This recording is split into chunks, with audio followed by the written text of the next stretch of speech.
Sveiki! Mani sauc Dmitrijs, man ir 32 gadi, un mans veiksmes stāsts ir tāds, ka es nometu 75 kg pusgada laikā.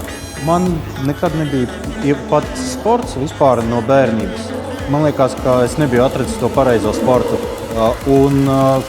Vispār es īpaši resns nebiju, bet kaut kādā brīdī es sāku ļoti strauji uzņemt svaru, un kur 3-4 gados palikusi 50 kg smags.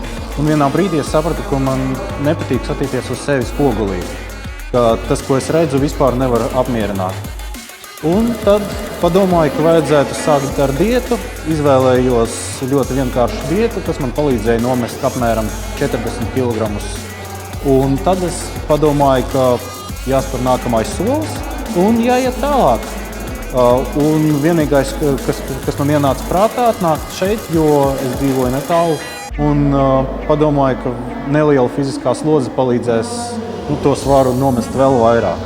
Nevaru iedomāties to starpību, jo es nevaru saprast, kā es vispār varēju nesāt uz sevis tik lielu svaru.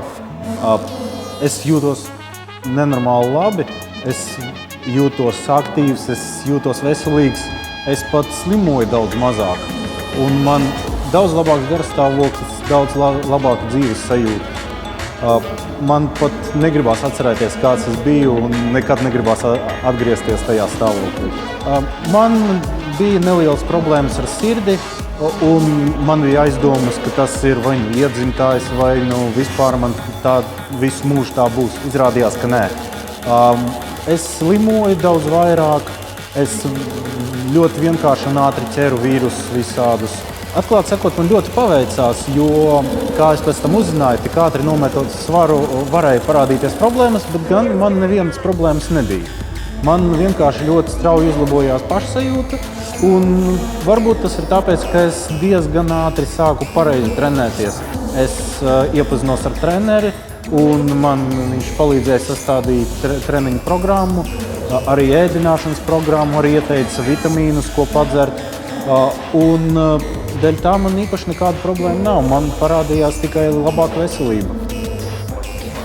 Es varētu pateikt, ka tas ir ļoti vienkārši.